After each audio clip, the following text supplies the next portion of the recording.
झारखंड में कोरोना के मरीज बेतहाशा बढ़ रहा है। रविवार को फिर राज्यों में 888 नए संक्रमित मिले हैं। 8 लोगों की मौत भी हुई है। इसमें 446 रांची के हैं।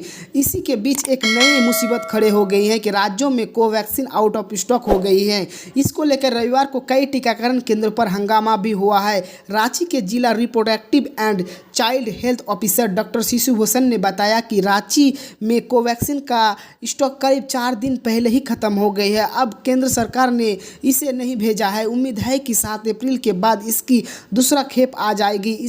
उन्होंने कहा कि जिन लोगों को कोवैक्सीन का पहला डोज मिल गया है उसे घबराने की ज़रूरत नहीं है और डरने की ज़रूरत नहीं है। इसकी एक समय सीमा होती है, तब तक वैक्सीन उपलब्ध हो जाएगी। वहीं स्वास्थ्य सचिव के सोन ने कहा कि कोवैक्सीन जल्द ही उपलब्ध कराने की कोशिश की जा रही है। जिन्होंने पहले डोज के रूप में कोवैक्सीन ली है उन्हें दूसरे डोज के रूप में भी वही दी जाएगी। फिलहाल पहले डोज के रूप में कोविशील्ड देने की फैसला की गई है।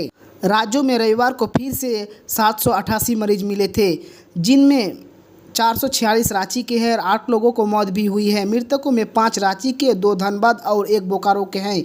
शनिवार को राज्यों में कुल 19,741 लोगों की जांच हुई थी, जिनमें 873 मरीज मिले थे, जबकि रविवार को 12,072 सैंपल की जांच में ही 788 मरीज मिले, यानी संक्रमण दर बढ़कर 6.52% हो गई है। रविवार को रांची के अलावा पूर्व सिंहभूम में 94, बोकारो में 48, दुमका में 43, धनबाद में 27, जामताड़ा में 19, साहिबगंज में 17 और कोडरमा में 15 मरीज मिले हैं। वहीं 149 लोगों स्वस्थ भी हुए हैं, जिनमें रांची के 53 लोग हैं। और मुख्यमंत्री हेमंत सोरेन ने कहा कि कोरोना को देखते हुए राज्य सरकार समय और परिस्थिति के अनुरूप फैसला लेगी।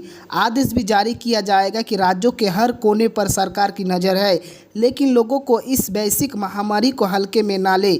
सरकार और प्रशासन का सहयोग करे, क्योंकि कोरोना महामारी से बचाव का हथियार आम लोगों के हाथ में ही है। और हेमंत सोरेन ने कहा कि सरकार तो सिर्फ मार्गदर्शन कर सकती है।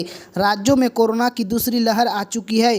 पहले चरण में लोगों ने जिस तरह से समय का परिचय दिया है, उम्मीद है कि कोरोना की दूसरी लहर में भी लोग उसी तरह से सरकार का सहयोग करें। उन्होंने कहा कि हम महामारी से बचाव के लिए लोग सार्थक रहे और पूरी सावधानी बरतें और टीकाकरण जरूर करवाएं।